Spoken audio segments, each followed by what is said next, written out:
Throughout our nation's history, there have been many celebrated authors: Hemingway, Frost, and Marjorie Rowling, to name a few.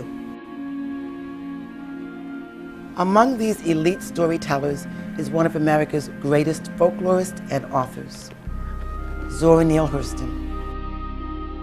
Yet, what defined my Aunt Zora was not just her accomplishments, but how she went about life, reaching out and touching others while marching to the flicker of her own pen.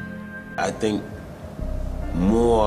today, more people have to become aware of Zora to understand how she thought for the time period that she was in, so people could understand, to have a conviction, a passion to do something and to understand what it takes. She was a driving force in helping other cultures understand the Black culture, the Black American culture, and also the Black Caribbean culture. She was really instrumental in letting other people hear the voice of these people who had never heard that voice before, who had never heard that authentic voice before. Zora was born on January 7, 1891 in Notasulga, Alabama. At age 3, Zora's father, John Hurston, a Baptist preacher, moved her and the family to Eatonville, Florida.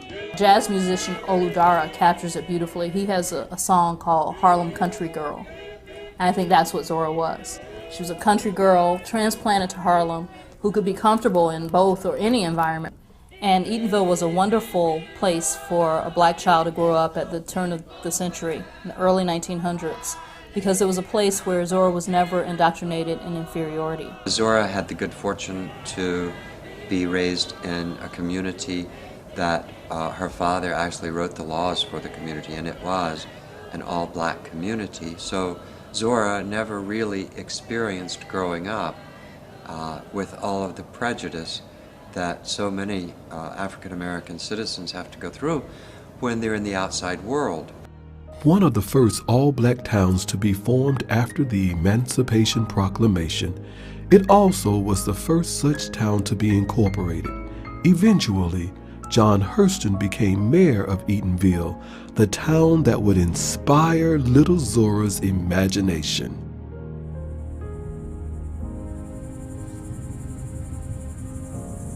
Sure looking pretty today.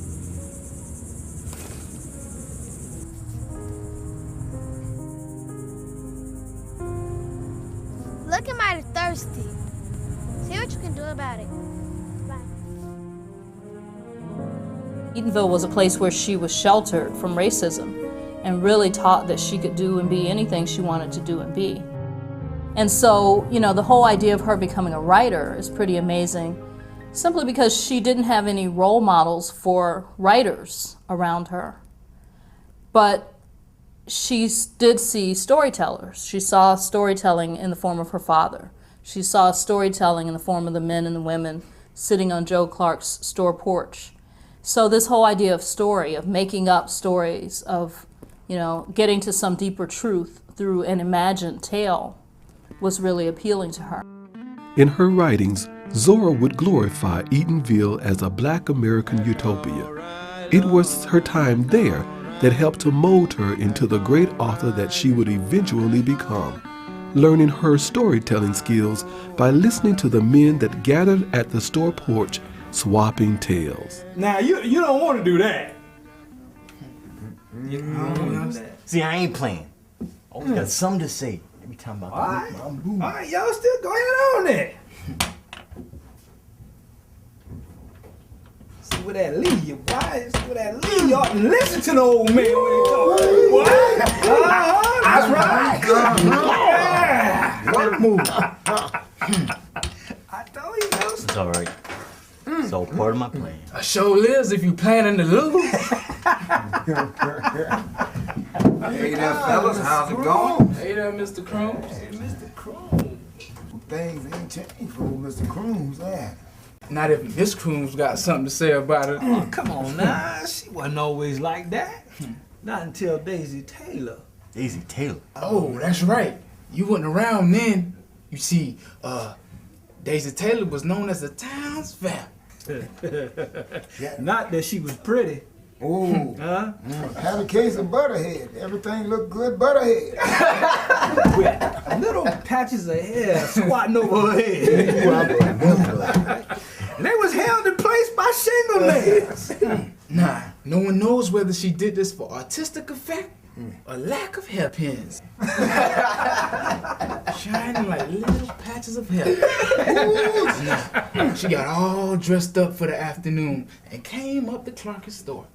See if there was any mail for her. Man, nobody wrote Daisy. Not a putt. Well, it was just her excuse to come up here to the store, you know, because she knew all the town's men would be up here. You know what I'm saying? She thought she'd get somebody to treat her. Buy some soda water or peanuts. Daisy Taylor loved flirting with married men. She sure did. Yes, she did. Yes, It was on she Toute. did. Now, this went on for quite some time. Yes, it was. First one husband, and then another. But the affair that was the most serious and lasted the longest was old Mr. Crooms. I even heard he bought a new pair of shoes. Oh, did it? Yeah, that's what they tell me. Well, see, Miss Crooms was a meek little woman. Oh, yeah. She took all her trouble and all her crying, leaving it in the hands of the law. Yes. But the affair came to a head one night during orange picking time. Oh, See, Mr. Crooms, he was over in Oneida picking oranges. yeah, he was. And the town had had its bath, and they were collected here at the store post office with its week's pay in pocket. Oh, So man. And old Daisy, she was up in here, you know, trying to get treats that night. But the poach was cold to her that night. So, yeah, I don't care. Isn't that what she said? What Yes, she it was. You don't have to give me old dirty old nickel no way. Mr. Croom give me everything I want.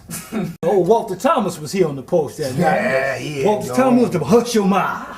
Talking about Albert Cruz. Here come his wife right now. But Daisy, she jumped for back. Yeah, I remember the girl, old gal says that.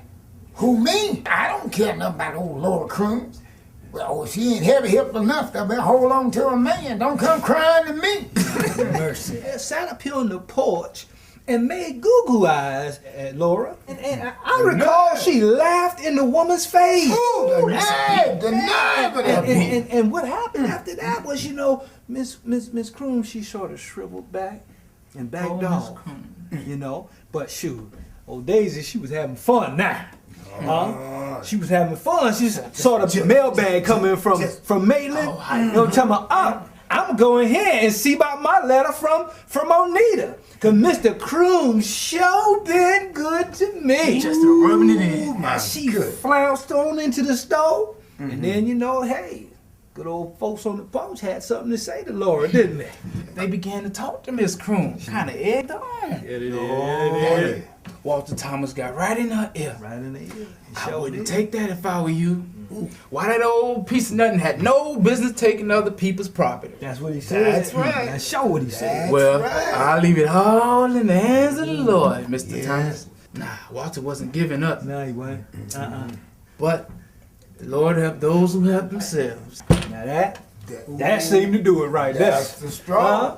Old Laura Croom stiffened up her back, and you see she had resolved to fight. You know, so old Walter Thomas, having done his job now, him and the rest of the men, they sat back on the porch to watch. But Daisy, she was still inside signifying. Mr. Croom's this, Mr. Croom's that. Yeah, I remember that one. See, what she didn't know was there was a box of axe handles on display over by the door. She messed up And as soon as she opened that screen door, Laura took the heavy end of one of them axe handles and went right upside her head. Nah, Daisy staggered from the porch into the town's ditch. And every time she tried to rise, down would come that axe handle again. That's right. It been whooped. It been whooped. She so did get whooped. That was a whooping, huh? She deserved it. Ask me, she deserved It it. was down the street when all that trouble started. You know, he came up here and, you know, he's helping up out the He mud. rushed up and picked Daisy up out of the mud and began feeling her head. "Is she hurt much?" Joe Clark asked from the doorway. I don't know, Elijah answered. I was just looking to see if Laura had been lucky enough to hit one of them nails on the head and drive it in. Stepped on a nail, the nail bent. That's the way the story went. Her father gave her a hard time because she wouldn't go in the house and mop the floors and scrub and clean up and learn how to cook. She wanted to hear the stories and tell, go out to the gate, and as people passed through town going to Orlando or Maitland, she would tell them the stories, or she would dance for them, and that's what she enjoyed doing. Since as long as she can remember, Zora always yearned to discover what was beyond her horizon. The moon's following me. No, it's not. The moon is following me. The moon is my friend and it loves me and it follows me. The moon loves me more than it loves you. No, it doesn't. Yes, it does. No, it doesn't. Yes, it does. Well, let's rest and see who it follows. Fine.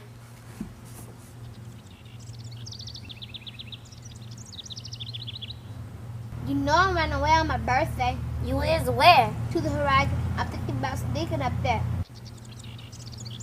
Are you in? Well, it's a yes or no question.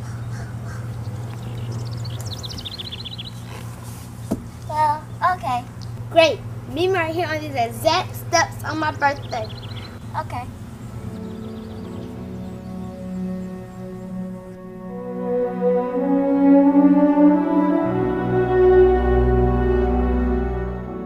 There now, Zora, there. But she promised, Mama. She promised she'd be there. But why'd you want to run off to the horizon anyway? 'Cause I need to know. Know what? What's at the other end? I love your imagination. What good is it to dream if you can't do anything about them? Besides, Papa would kill me if he found out. Let me tell you something, Zora. Only person that'll get in the way of your dreams is you. Remember, always jump at the sun. Come here, baby.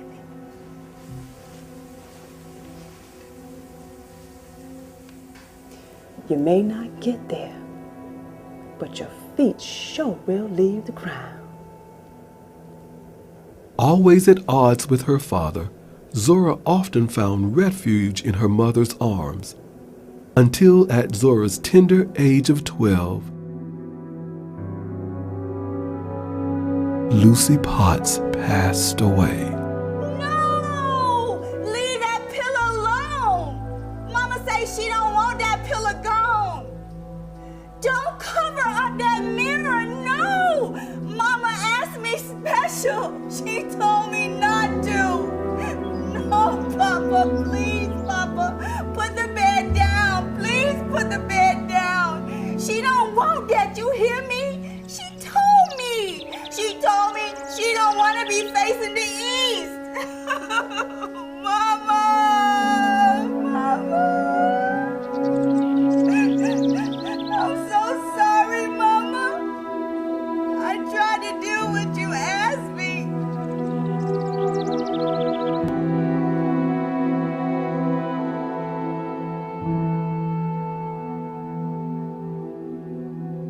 The loss of her mother was devastating for Zora. Yet John Hurston remarried shortly after, and she, along with her brothers and sister, were sent off to boarding school. She had some bad experience with life, but this was something that was innate in her. She had to be a writer. She had to tell the stories. John Hurston eventually stopped paying Zora's school tuition. She was left with no choice but to return home with her father and new stepmother, forcing Zora to face the first major crossroad in her life. You best watch your mouth. You ain't my mama, so don't you dare try to boss me around. Sleeping on my mama's feather bed don't make you my mama.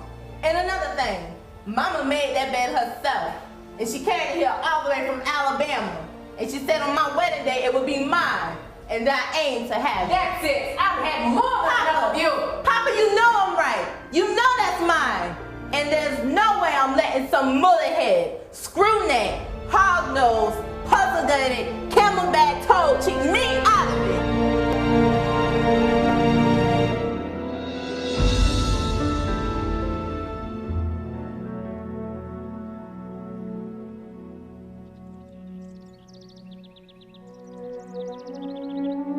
I could have killed her. I could have killed her without even thinking about it. And Papa just stood there. He like a shadow of himself.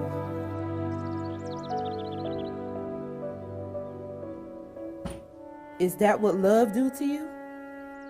I ain't never gonna let no man take control of me like that. Never. My vision say I got me some living to do, and I sure can't find it around here.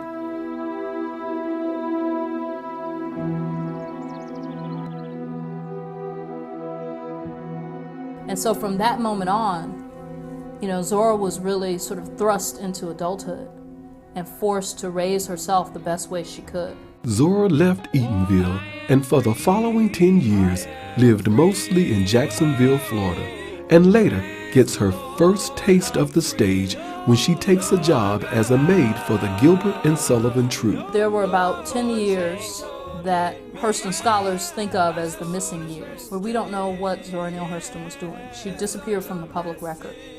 There's one record that we know of from that 10-year period, and it's a record of her attending, or actually joining, her brother's church in Jacksonville. Blanche Hurston, who married Zora's brother, John Hurston, was my mother's niece, her older sister's daughter.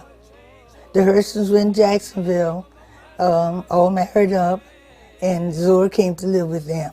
Black women couldn't register to vote at the time, so if a black woman wasn't attached to a man somehow as either wife or daughter, it would be relatively easy to disappear from the public record. So when Zora re-emerged on the public record, she was 26 years old and she still hadn't finished high school. She was living in Baltimore, where her sister Sarah lived.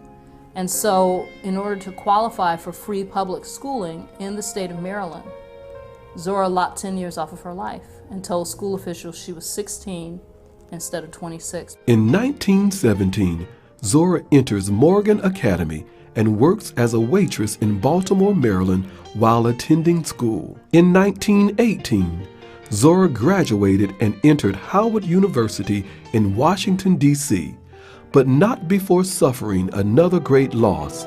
On August 1st, John Hurston was killed in a car accident. Her father's influence can't really be underestimated. I mean, he was really, he was an amazing figure in her life, and despite the conflicts that they faced with each other, you know, despite the differences they had, it was important that she got some great lessons from him, and it's important to note that. Zora continued her education at Howard Prep School and in 1920 received an associate degree and begins to work on her writings. Howard was really the place where she became introduced to Black literature and found that there were other people like her who were interested in writing. In 1921, Zora publishes her first story, John Redding Goes to Sea, in The Stylus, the campus literary society magazine. Through Alan Locke, chair of the Department of Philosophy, Zora would befriend Bruce Nugent, W.E.B. Du Bois, Alice Dunbar Nelson, and Jessie Fawcett, some of the most talented and soon-to-be renowned poets and writers that would define the Harlem Renaissance. She wrote about what she called the Negro furthest down, those who went to church on Sundays and probably were at the juke joint the Saturday before. It was 1924, and the jobs that Zora held to help her through only allowed her to complete a year and a half of coursework. However, she still forged ahead, and in 1924 sent her second short story, Drenched in Light, to Charles S. Johnson, the editor of Opportunity. The following year, she submits a short story, Spunk, and a play, Colorstruck, to Opportunity's literary contest, and they both win second place awards. Shortly thereafter, Zora headed for Harlem.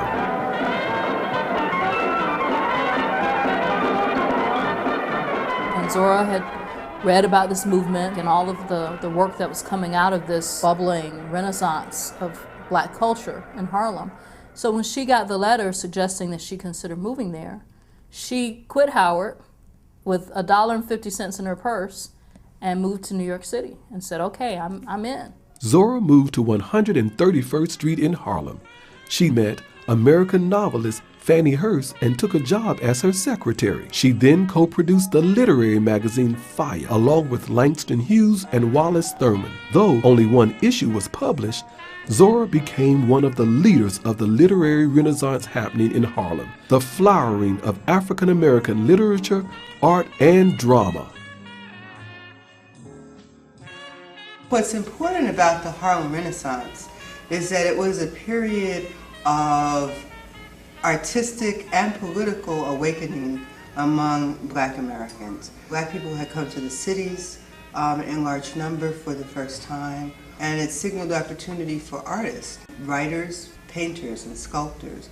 So there was just a sense that everything was possible. Now, ironically, white America, according to F. Scott Fitzgerald, in the 1920s was experiencing the jazz age. Jazz and blues, staple music of the South, came to the North with the Great Migration and was played in the nightclubs and hotspots in Harlem, where the queen of the Harlem Renaissance can regularly be seen partying with the best. Zora Neale Hurston loved people. She loved humanity. She didn't hold prejudices. She was very open and receptive.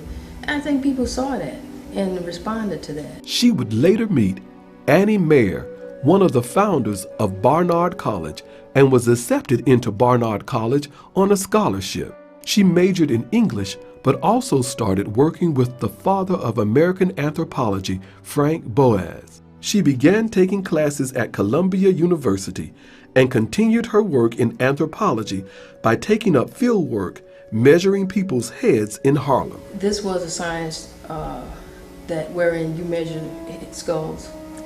And the idea behind that was the larger the skull, the bigger the brain, and therefore more intelligent someone was, and all of this kind of thing. She was aware, very aware of the legacy of anthropology as a racist tradition, a pseudoscience tradition, a tradition that portrayed African people and other so-called natives as primitive, as barbaric, as something pre-modern. Boas, on the other hand, had the doctrine of cultural relativism that argued that every culture is really has the same merits and the same ethical value and so on as any other. He was in the process of collecting data, and he sent Hurston because she was the best person to collect that data. She was the best person to approach African Americans and measure their heads. Langston Hughes talks about walking through Harlem with her, and he would say that she would just stop anybody on the street and measure their heads, and they were okay with it. And as he said, she was the only one who could do that, even amongst African Americans, to do that and get away with it, and it was okay. It was who she was and how she did things. In 1927, Hurston received a fellowship for $1,400 and drove to Florida in her own car, which she affectionately called Sassy Susie, to collect folklore. After she came back from Barnard College, she said she went home to Eatonville and in her best Bernardese accent, she would ask her old neighbors, say, what do you know about folklore and folk songs? And the neighbors say, nothing like that around here. She said, maybe over in the next county. So she stopped talking Bernardese and really, got with them. Hurston met and married her Howard University classmate, Herbert Sheen. But the marriage would not survive the honeymoon stage. Zora, who has often claimed to have visions that have guided her through her life, was hearing the beckoning call of her profession. It was a calling she could not resist.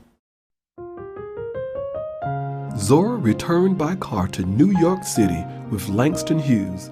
It was upon her return that she would meet Charlotte Osgood Mason, once again coming to another crossroad in her life.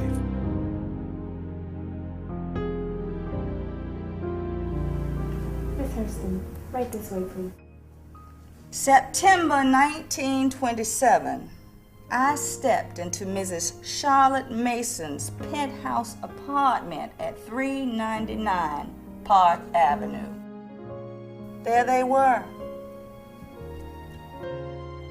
The queer-looking flowers from my vision. Aren't they marvelous? They're breathtaking. Two women, one young, one white-haired, were arranging what they later told me were calla lilies in this enormous vase. I could feel the puzzle pieces of my life clanging into place. Mrs. Mason and I stood staring at each other for a long moment. I didn't lower my eyes. I didn't flinch. We bonded immediately. Zora Neale Hurston. My dear, I would like to hire you to do some research on the American Negro before the beauty of your culture is destroyed. Mrs. Mason, godmother as she liked to be called, hired me to do just what I love the most. Return to the South, collect and record some of the best literature on the face of the earth. And while I was doing that, I had time to write my own beloved books. Langston and Dr. Locke tell me you are particularly suited for the task. Not only am I particularly suited, I've been educated in anthropology by the best. Carry on. Some people despise the way I handled godmother. They said I was brown-nosing, Uncle Tommin'. But godmother was a part of God's plan for this work from the beginning. I was just doing what I had to do. And thank God I did.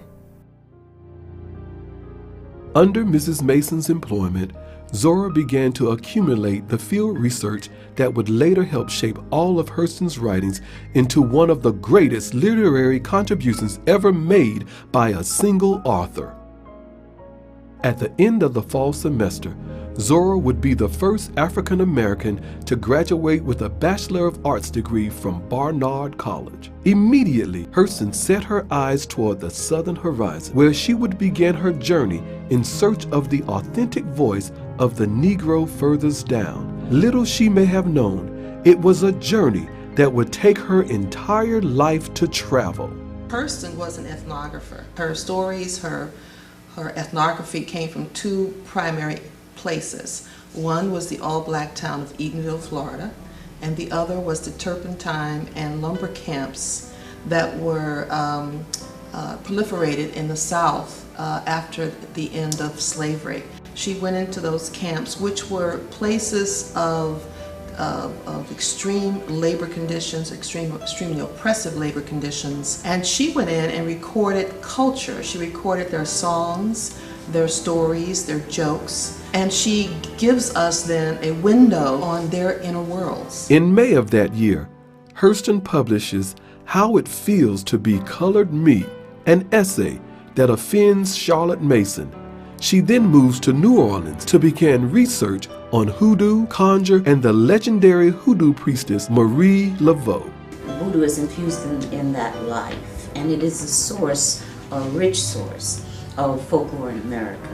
And the lore that is in New Orleans is definitely about the voodoo and the practices of the people. So you couldn't escape it. And in the course of her work, she understood the dual vision that was a part of that culture. In June 1930, Hurston worked on the play Mulebone with Langston Hughes, only to later break with Hughes over its authorship. It's hard to break a strong person like Zora Neale Hurston. She was not going to let anything stop her from being a storyteller, a writer. In August of 1933, luck started to turn for Zora. She moved to Sanford, Florida, and wrote Jonah's Gourdvine in just 9 weeks. And in May 1934, it's published, quickly becoming a Book of the Month club selection. She follows that success in October 1935 with the publishing of Mules and Men. Hurston had completed and published a volume of folklore, Mules and Men, and as a follow-up to that, she wrote a grant application to the Guggenheim Foundation in New York City, and said that she wanted to extend the research that was made up the third portion of Mules and Men, which was called Hoodoo in New Orleans. And she wanted to do a comparative analysis by traveling to the Caribbean and looking at similar beliefs and practices in the Caribbean. The following year, she's awarded a Guggenheim Fellowship and travels to Jamaica to study West Indian Obeah practices and to Haiti, where she wrote, "Their eyes were watching God in only 7 weeks." At that point in Haiti, you hear this phrase less often in the present day, on est respect, which is a Creole phrase that means honor and respect. But this is the traditional Haitian greeting. And I think that Hurston is somebody who just embodied that whole ethos of honor and respect. And at the same time, a creative person and somebody who did not just learn somebody's language, but would also learn their songs, would learn their dance steps. A person who was relating to everybody in a respectful but an equal footing. She returned to the United States in March 1937 to promptly publish her ultimate classic, Their Eyes Were Watching God, only to return to Haiti 2 months later on a renewed Guggenheim Fellowship. In March 1938, Zora writes, "Tell My Horse." She then signed up with the Federal Writers Project to work on the Florida Negro, collecting and recording Florida folklore. First time I saw Zora, really, the director of our WPA Writers Project came out into the editorial room and said that Zora Neale Hurston, the black novelist, has signed up, is coming on board, and is going to pay us a state visit. And at that time, no blacks had ever set foot in the all-white office of the Writers Project. And Dr. Core said, you know, Zora has been feted by New York literary circles, and is therefore given to putting on certain airs, such as smoking cigarettes in the presence of white people. So we'll all have to make allowances for Zora. So sure enough, Zora came, and Zora smoked, and we made allowances. I think she was a person I would have liked very much. A lot of fun, a lot of laughter, and she kind of encapsulated the motto of my family, which was, we're not here for a long time, we're here for a good time. In those days, of course, Jim Crow, racial segregation, Jim Crow was looking over your shoulder, no matter everywhere, black and white. And so it was unthinkable for us to travel together black and white, much less man and woman black and white. So I would send her ahead as a scout, and she would go into the communities and identify people who had folklore, you know, on the brain. This song is called Shove It Over, and it's a Latin rhythm, pretty generally distributed all over Florida. Get in Illinois, I'm going to spread the news about the Florida boys. Shove it over. Hey, hey, hey, you can't you line it? Oh, shack-a-lack-a-lack-a-lack-a-lack-a-lack-a. Can't you move it? Hey, hey, can't you try?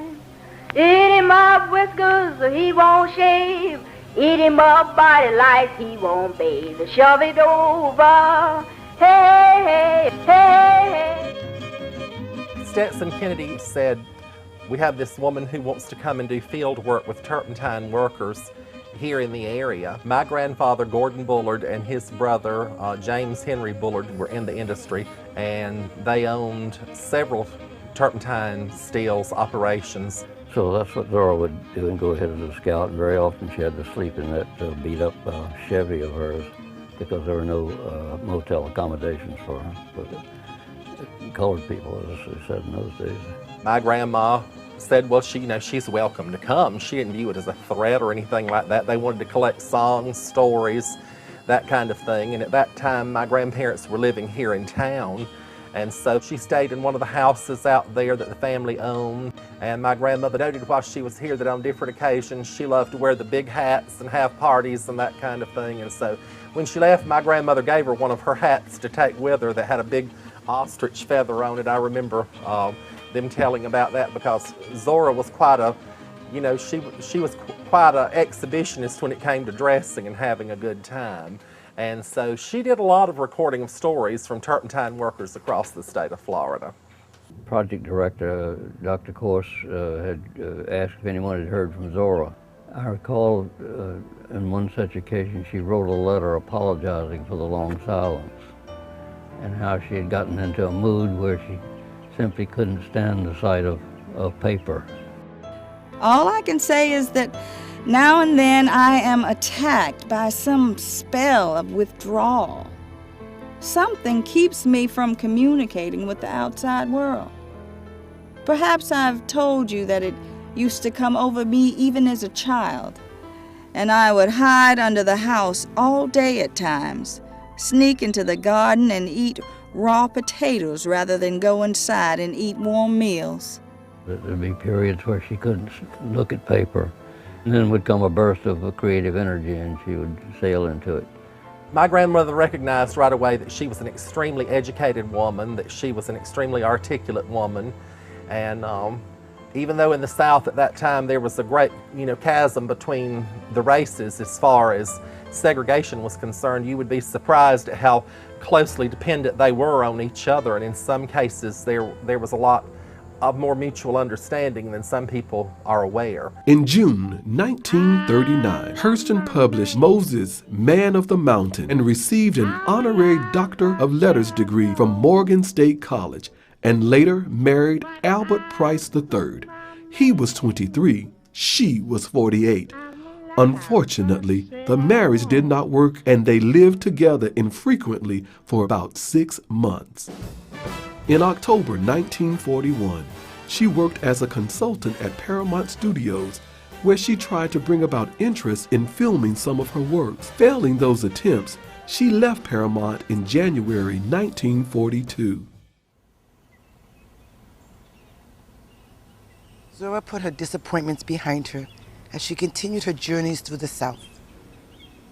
It was November 1942 when she published her autobiography, Dust Tracks on a Road, and the following year bought a houseboat and named it the Wanago. It is around this time that she befriends and visits with another one of Florida's literary icons, the Pulitzer Prize-winning author of The Yearling in Cross Creek, Marjorie Kennan Rawlings. I was like 20 at the time, and thinking about being a writer, so I had one eye on Zora and another on Marjorie Kennan Rawlings. And of course, I've always felt that Florida was doubly blessed in having someone like Rawlings to perpetuate the cracker lore, and Zora to do the same for the Afro-American.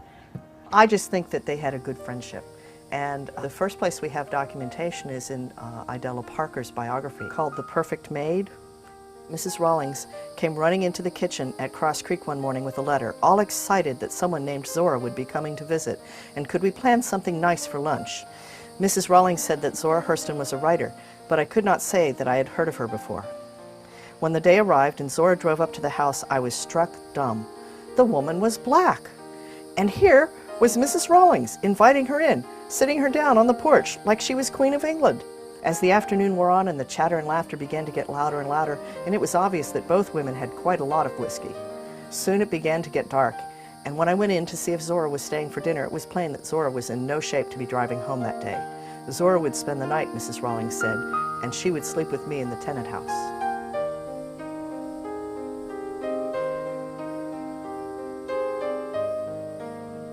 So 3 years later, in December 1943, Rawlings writes a letter to her husband, Norton Baskin, who's away serving in the ambulance corps in Southeast Asia. Dearest, I have just had the most interesting experience, one I knew was coming sooner or later, that I had been dreading, and once it happened, there was no more dread. I am referring to an overnight visit of Zora Neale Hurston. I was so touched by her doing it, as I was touched by her offer to do my housekeeping while I was working. And here it was supper time, and it was nighttime, and bedtime, and dat old devil prejudice fair stuck a needle in me. Zora already had been invited by Martha to spend the night there. And I thought of the tenant house, already crowded to the rafters, and my empty house. And I thought, damn it, now is the time for all good men to come to the aid of a moral principle.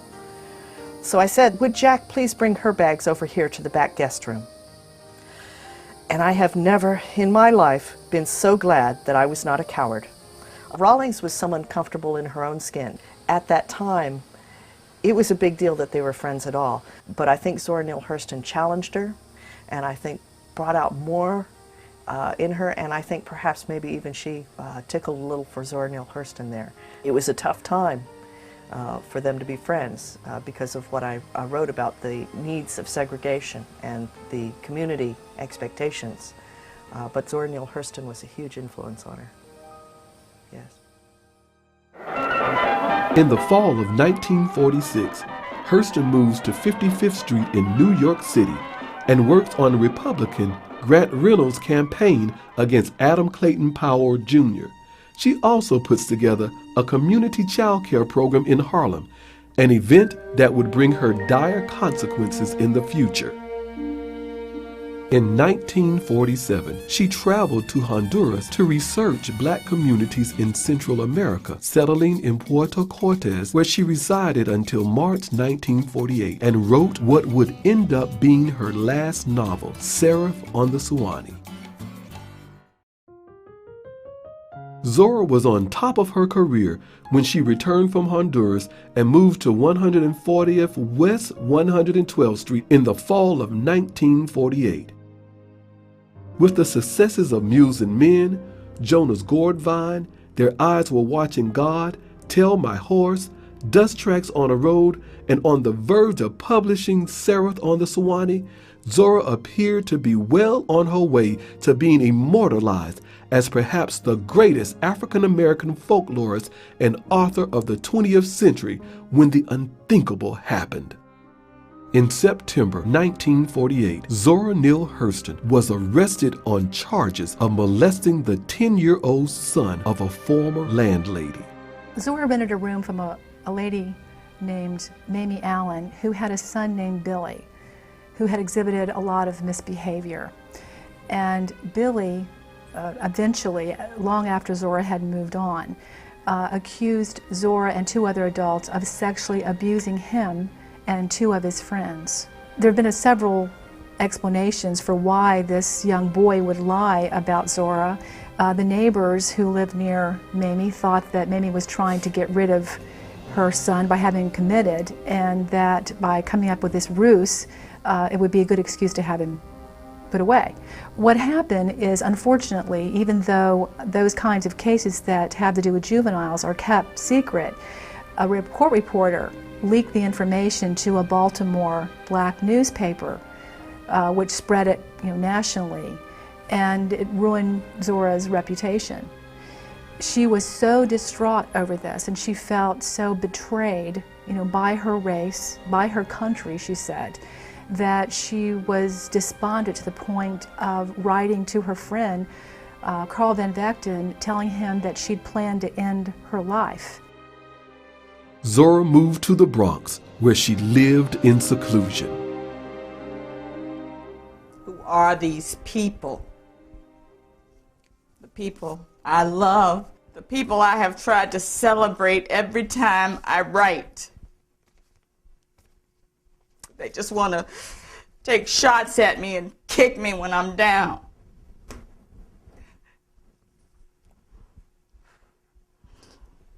I thought I had licked out of all of sorrow's pots. To be put in jail based on the say-so of a crazy woman and her even crazier son. The sad part of it is it could have been over without anybody knowing anything but a Negro. A Negro who works at the courts went and leaked the story to the press.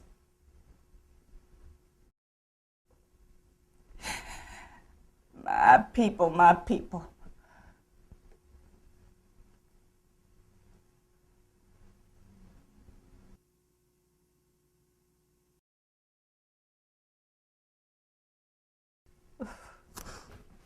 Where was I? Dear Carl and Fanya,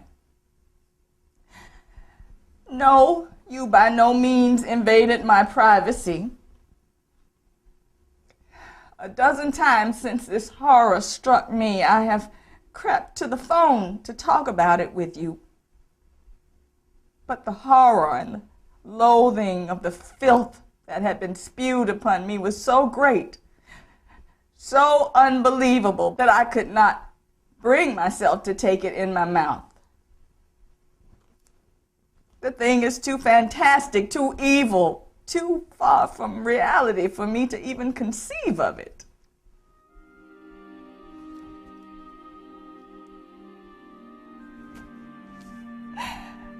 Oh, Mama.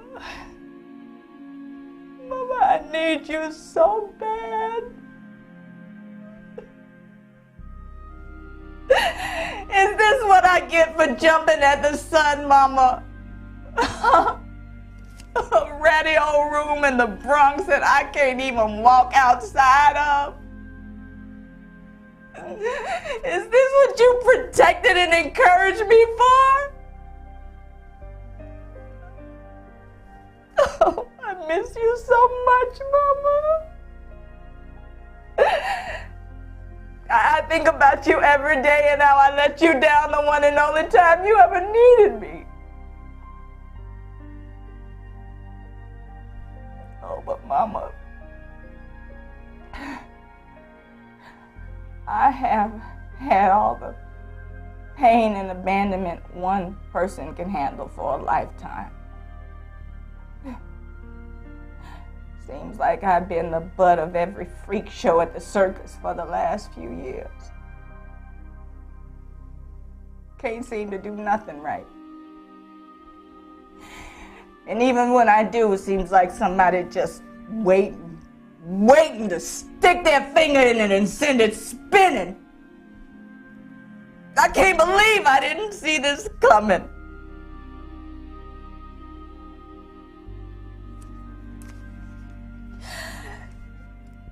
I'm sorry, Mama. I know it goes against everything you ever stood for, everything you ever taught me, but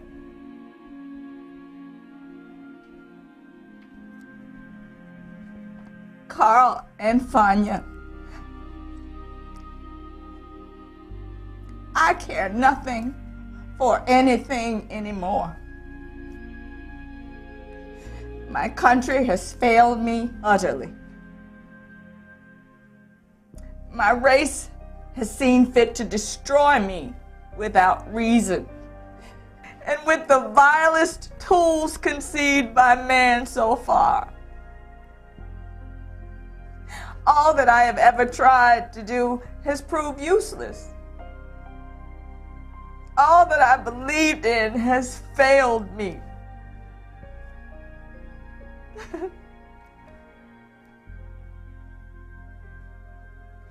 I have resolved to die.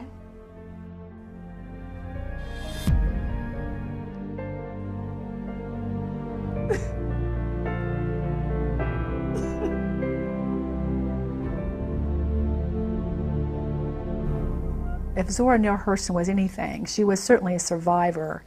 Her friends stood by her, Fannie Hurst, Carl Van Vechten, Marjorie Kennan Rollins, all wrote her letters of support. In fact, she thanked them for their magnificence of spirit.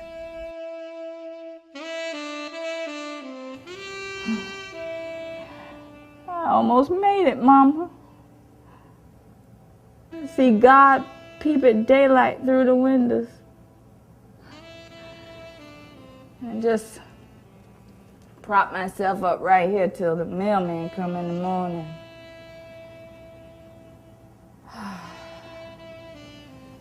Mama, did you know I won $1,000 from the Annisfield Wolf Foundation? Mm-hmm. See, I think that was back in 1943. Won it in race relations. Now, if that ain't hitting a straight lick with a crooked stick. Took that money and bought myself a houseboat. Called it the Wanna Go. Just like me, always wanting to go somewhere. I bird it in Daytona Beach at the Howard Boat Works. Not one word about race from them other boat owners. Sailed it all the way back to New York by myself in 1944.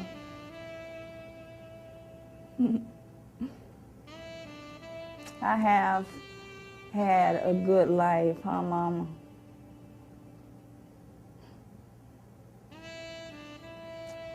How many people know what it is to live like that?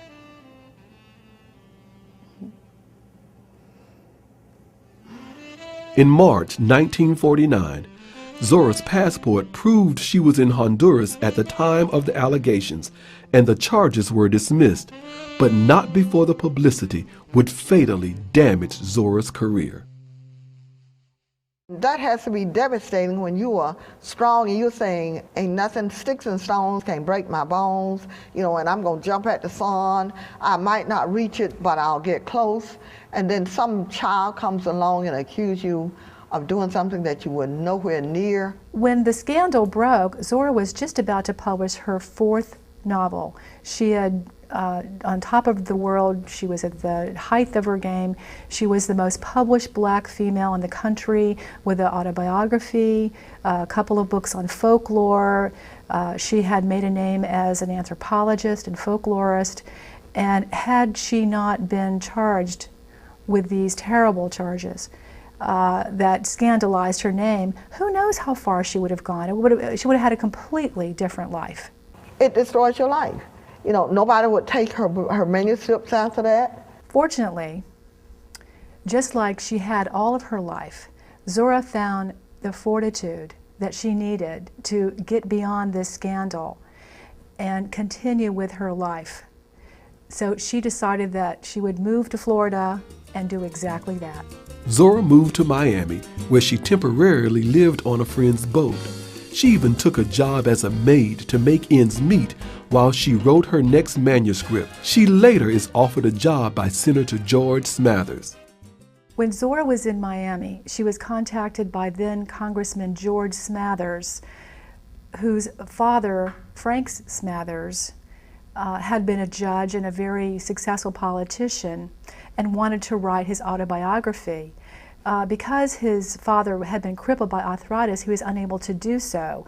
So George asked Zora if she would ghostwrite his biography for him. After her stint as a ghostwriter, Zora moved to New York to publish The Lives of Bonnie Turk, but her manuscript is rejected. She moved to Belgrade and begins work on The Golden Bench of God, which was also rejected. She then returns to Ugali. From Belgrade, Zora moved to Ugali, where she had written Mules and Men, and painted the place, fixed up the yard to the point where it had a beautiful park-like sweep to it. Literally spent all of her money trying to get it in shape with the hope of buying it eventually. She wrote several articles for newspapers and magazines in order to make a living and to give herself the opportunity to continue to work on her newest novel, Herod the Great. But unfortunately, the money just wasn't enough to live on, so she eventually was forced to hawk her typewriter. My excuse is I ran out of groceries and had to hawk my machine. What is yours for egging me? Now I have borrowed a machine, and as soon as I can get a new ribbon for it tomorrow, I will be in the writing game again. Let me hear from you, good, bad, or indifferent news. As I told you in my last letter, which I mistakenly sent to 624 Madison, that my nerves are in fine shape now. Keeping outdoors and raising a fine garden, both vegetables and flowers, has done me a world of good. Soon as I can get hold of money to get my machine out of hock, I will be in high spirits. Zora was literally pulled from the jaws of poverty with a call by a national newspaper, the Pittsburgh Courier, who offered her a job as a journalist covering what was then the most notorious trial in the South. It was the murder trial of a woman named Ruby McCullen, who had been accused of killing her white lover, who happened to be a state legislator and the most popular doctor in Suwannee County. When the trial ended, the Pittsburgh Courier refused to pay Zora the $1,000 that they had promised her to cover the trial and write a biographical sketch of Ruby. Instead, they gave her $200, which left her stranded in Live Oak with an angry Ku Klux Klan. She had no money, she had no way to get home, and she was very ill. Zora returns to Ugali to recover from her illness and focus exclusively on writing Herod the Great while going on a speaking tour to support herself. In 1955, Hurston writes a letter opposing the Brown versus Board of Education Supreme Court decision on segregation. This stance further eroded her public perception. What was an issue in her mind was that if you wanted to make some kind of a change, if you wanted to work towards some kind of improvement, then what you would do is to create institutions that were equal to white institutions, not take blacks out of their institutions or require them to be, bused to other schools or what have you to sit next to whites, as though sitting next to whites was the answer to the problems. When the Brown decision was announced, Zora was in favor of desegregation. She believed that segregation was onerous, but her objections to the ruling were mainly based in her objection to the timing. The 1950s were a very volatile period, a very violent period in our history. As a matter of fact, lynching was as common and as much part of the landscape in Florida as the Okeechobee River. She was also aware of the Scottsboro Boys incident that had occurred here, and that legislating desegregation was a big mistake, that forcing people to live together who historically had not, at a very violent time in our history, would only breed more violence, more resentment. In December of that year, Zora suffers from a gallbladder infection and 3 months later is evicted from her home. After Zora left Ugali, she moved to Melbourne and accepted a position at Patrick Air Force Base as a librarian.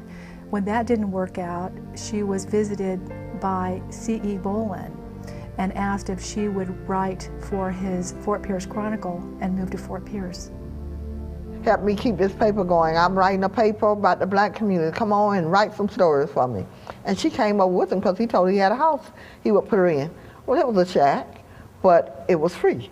And she lived there until she met Dr. Benton, and he put her in one of his houses. My father was a physician who lived here and practiced here for 50 years, practiced medicine.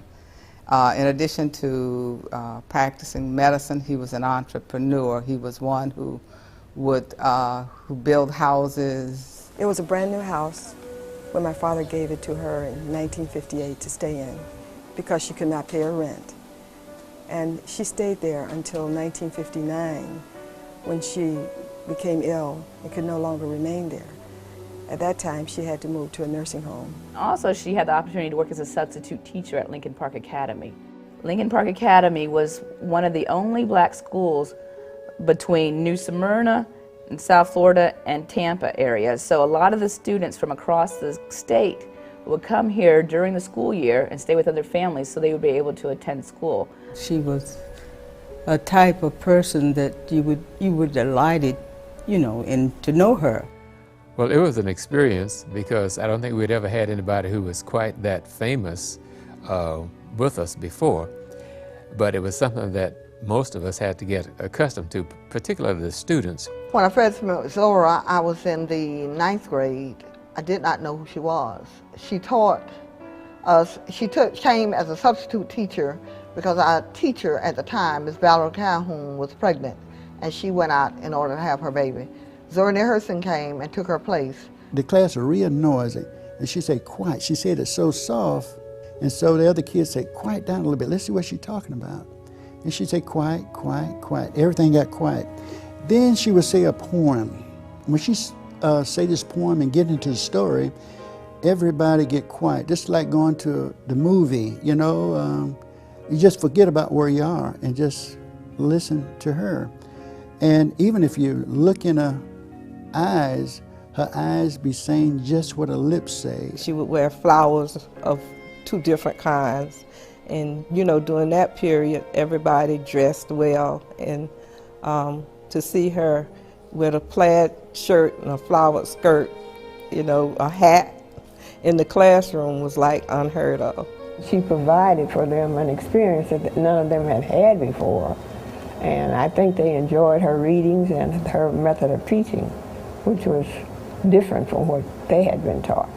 And they accepted her very well. We had some difficulty because we could not get her records from the schools which she had attended. So after a very short time, she was let go because of that. She had been working on this book for several years, Herod the Great. She had written about it when she lived in O'Galley, which was in Brevard County, and was continuing working on that. So I think really that was her priority here, was trying to complete her book. She would write without eating. You would go over and you say, Miss Hurston, have you eaten today? No. And when she said no, she wasn't about to get up to start cooking or fixing anything. So you knew to get out there and get her something to eat, get her a plate of something. We argued about some of the things she said. And I remember she said to me, "Are you angry with me because of what I wrote? Or why are you angry because it's true?" She was always snaking things like that on me, you know. Her friendship was with the common man, the common woman, the woman who had a garden and did not work or worked in the tomato fields. As she walked along Avenue D from 17th Street to the Chronicle to turn in her article, she would stop in the houses along the avenue and have coffee in the kitchen with those mothers. So she had friends. It was just not the teachers and etc. But she also had friends across the track. Bina Backus, Ann Wilder. She was friendly now. I mean, she had friends in her neighborhood there who actually looked at her. Somebody would probably check on her every day. They would come over and they'd sit around on the east side of the house and tell stories and talk. She had to have been very sick when she got here. We do know she had those illnesses: bad heart, high blood pressure, diabetes, arthritis, just about everything that you get. And I want to think that she felt like, you know, I don't have long, but I got all these words I've got to put on paper. She had her stroke, and ironically, that's when her insurance dropped her policy. But the St. Lucie County Welfare Group was able to provide her funds for prescription medication, as well as some food stamps, and then later they admitted her into Lincoln Park Welfare Home. A good name is truly to be valued above silver and gold. At least back then that was the case. Nowadays, with the advent of television, doesn't seem to matter much anymore. Anyway, it had its good side. I returned here to Fort Pierce and a job teaching at the Lincoln Park Academy, and a chance to get my hands back in the soil, raise me some beautiful flowers and vegetables, and dangle my pole in the water every now and then for some sure enough good eating.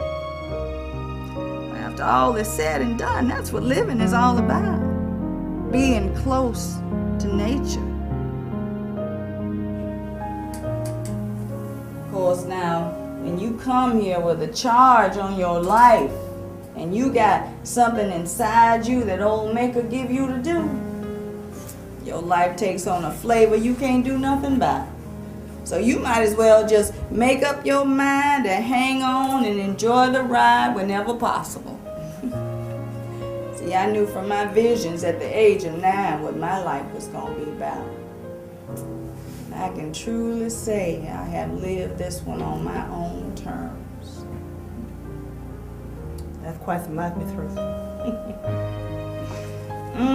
I have known the joys and pain of deep friendship. I have served and been served.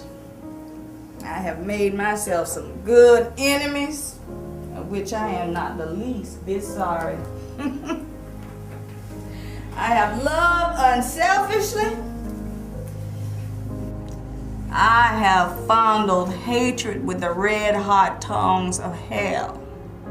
That's living. And as far as death, I'm not afraid. What is there to be afraid of? The stuff of my being is matter, ever changing, ever moving, never lost.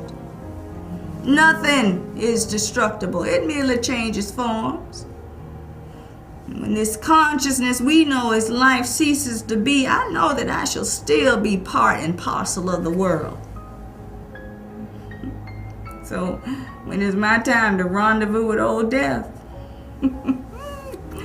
I shall lift my glass in a welcome and toast. Look forward to the adventures on the other side of the horizon. That's quite some story, Miss Hurston.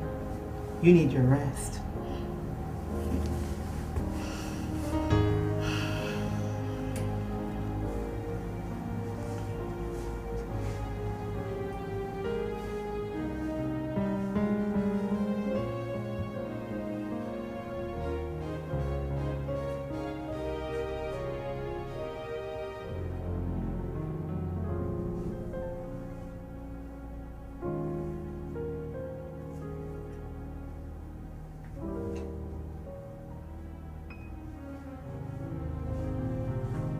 On January 28, 1960, in Fort Pierce, Florida, Zora Neale Hurston passed away.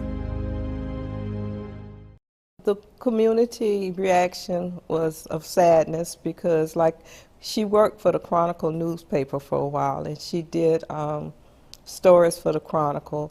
So the community by then had gotten a chance to know her better.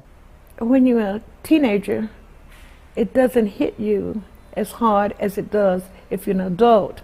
And we heard it, and we felt really, really bad because we knew that, or at least I knew a little of her, and I knew she didn't have any relatives here. So it sort of it got next to me a little. I know my parents were gold-hearted people. They make sure that everyone was treated, you know, with the utmost dignity. You know, no matter, I remember Zora passing away as a pauper, but the community came together, and it couldn't have been done any better. Well, at the time, my property was adjacent to their properties, that is Peake's Funeral Home at that time. And the late Mrs. Helen Peake told me that they had her body and that she had nothing. So I said to her that possibly I would make it my business to go out and see if I could find some funds for her, and so I did. Money was collected. Some $600+ were collected to assist with her funeral. People who had known her the short time that she was here, and of course a lot of those came from Lincoln Park because she was there daily, but other people in the community also came. I still feel that at that time she was not perceived with the same idea that she is today. This was just something that people did out of courtesy and out of a sense of appreciation and duty, more than because they really knew who she was. Even when Zora passed, you know, it was just somebody else dying in the community, being buried. We still didn't know who she was. Well, it just so happened that the students that she taught in 10th grade were also members of the chorus, quite a few of the girls. And that time they were very fond of her, and they wanted to do the music for, the special music for the funeral. That's what I remember most, so standing there at the hearse, you know, opening the door to the hearse. I recognized just about everybody there. Why should I feel discouraged? And why should the shadows come? And why should my heart feel lonely? Long for heaven and home, when Jesus is my portion, a constant friend is He. His eye is on the sparrow, and I know He watches me. I sing because I am happy, and I sing because When this consciousness we know as life ceases to be, I know that I shall still be part and parcel of the world. So when it's my time to rendezvous with old death, I shall lift my glass in a welcome and toast. Look forward to the adventures on the other side of the horizon. He watches me. And everybody in this community took part in, you know, making sure, because God chose her resting place. You know, it wasn't anyone had any doing over that. God chose the town that she served and lived in, and her, at the time of her demise, He chose her resting place. Patrick Duval, since he knew Zora and knew of her valuable life she led, he was on his duty one day as a sheriff in the county. And this was, you know, after Zora Neale Hurston had passed away. And at that time, we were on a burn ban. Apparently, they must be going through a drought as well. And he was driving, doing his route through Fort Pierce, and he had saw some smoke. And so he drives over to see where the smoke is coming from, and he realizes that Miss Hurston's home, where she had lived. I knew that the city had an ordinance, and I just went over to warn the people about it. And they were burning this trash. And and they asked what were they doing, and they told me that it was cleaning out the house where Zora Neale lived. And I knew she was a writer. A person had come to clean the house and had started the trunk on fire that had all of her papers. And he quickly ran over with a hose and put out the fire. Started looking at the manuscripts. There was some manuscripts there, and I picked them out and put them in the trunk and carried them and put them in my car. And then he brought that trunk full of papers over to his own home and kept it there for at least a year. He tried to contact some of Zora Neale Hurston's family members and was unable to get a response that they wanted this information.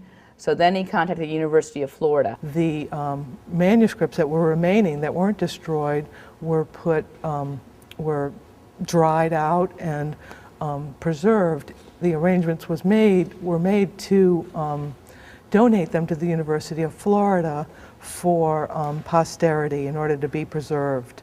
At the time, I think I was just glad to have some place for it.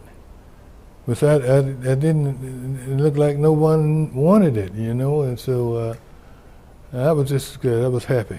We really don't know what was destroyed, but what was salvaged was the manuscripts of Seraph on the Sewanee and the manuscript of Herod the Great, which is yet unpublished, as well as a great deal, a corpus of correspondence that she had from over the years. It wasn't until 1973 when the author of The Color Purple, Alice Walker, went in search of Zora's final resting place. After searching for it in Eatonville, her trek brought her to Fort Pierce, Florida. Alice Walker had gone to Eatonville, the childhood area where Zora grew up, and was looking for Zora Neale Hurston's grave. But then she realized it wasn't Eatonville, she found out it was in Fort Pierce. So she came down to Fort Pierce and went to the funeral home, and that's where she met Rosalie. With the help of Peake's funeral employee, Rosalie Fields, she was able to locate Zora's unmarked grave.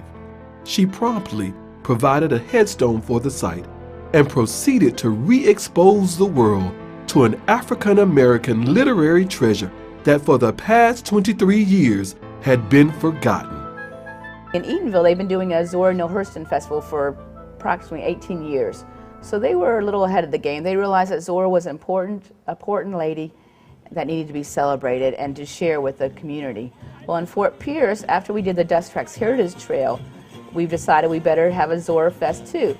And our Zora Fest is held at Lincoln Park Academy, which is at the school where Zora taught and across the street from her home.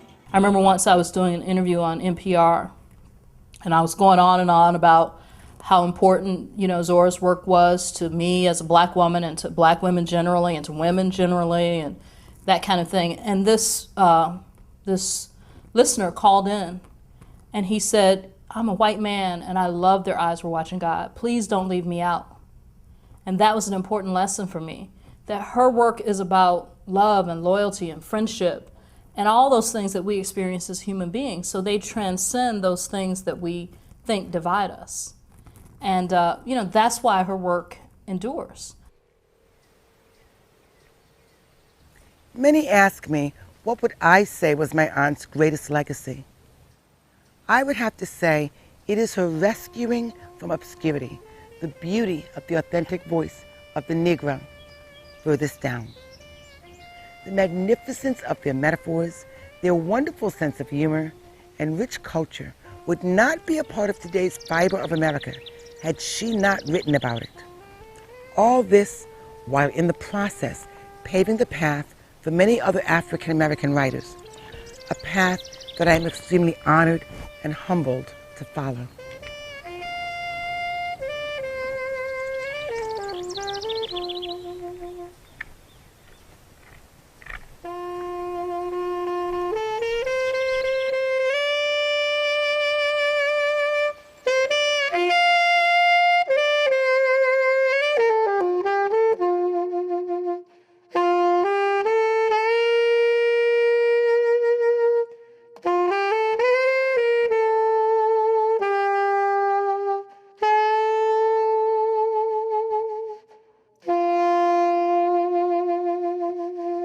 Ladies and gentlemen, the most published Negro female in the United States, and our honorary doctorate degree recipient, Miss Zora Neale Hurston.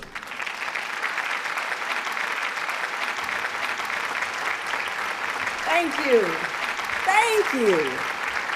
Thank you. And thank you for that gracious introduction. Thank you.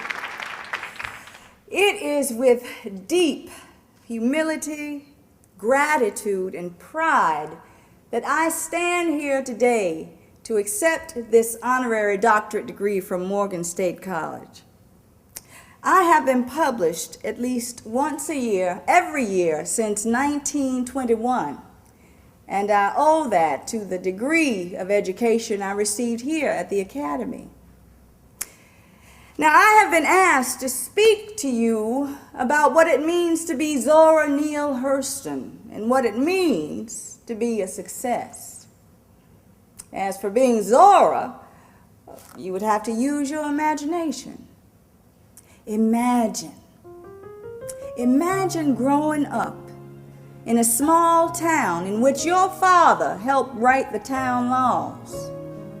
Imagine what a sense of pride and a sense of self that gives you. Imagine your mother picks you as her favorite child, protecting you from all punishments and scoldings. On top of that, she encourages your adventurous spirit and your tendency to create stories, which other people call lies. But your mama don't pay that no never mind, because she holds you close from birth and tells you to jump at the sun, baby. You can be anything you want to be. Imagination is magical. And you have just imagined the town of Eatonville where I grew up. Now, with that kind of a start, nothing in this world has been able to knock me from my perch. And believe me, there have been plenty of things that have tried. Poverty and heartache, lonesomeness, betrayal and abandonment. But they were too late, because my mama had already embedded in my mind that I was to jump for the sun. You see, it's what you hold in your mind when the hard time comes. Will you give up on your dreams at the first sign of trouble? Will you turn and run without a fight when the road gets rough? Not if you have goals set and a purpose in your life. Mine were given me by my visions. Yours you may have to create, but the end result is the same. A person who is about going somewhere and accomplishing something with his or her life. So many people will describe success by the money they have, the house they live in, or the clothes they wear. It is my experience that success is an afterthought of determination and hard work. When you do what you have to do, sooner or later someone comes along and labels you a success. We all have the ability to make a difference in this world. But that can only happen when we are completely willing to embrace who we are. You have to follow your inner yearnings, that inner guide. Let the other man worry about labeling it. Thank you. Thank you.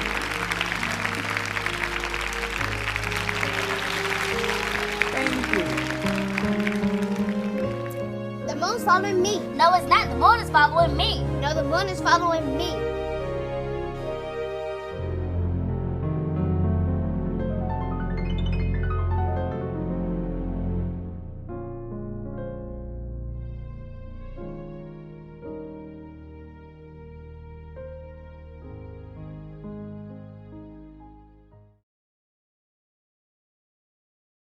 If when you give the best of your service,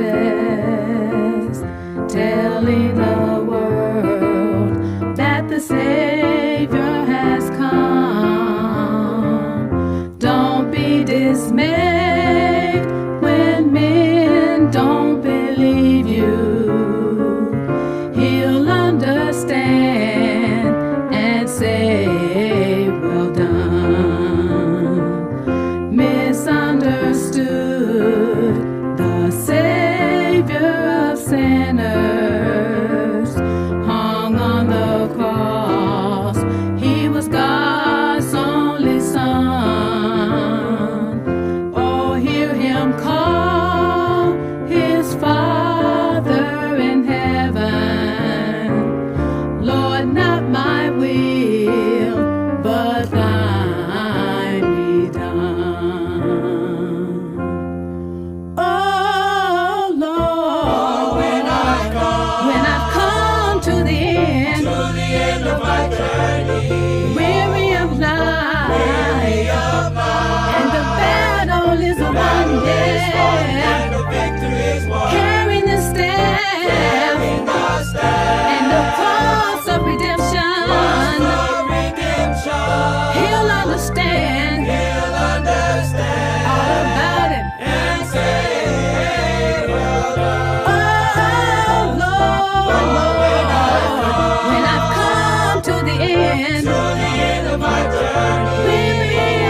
on the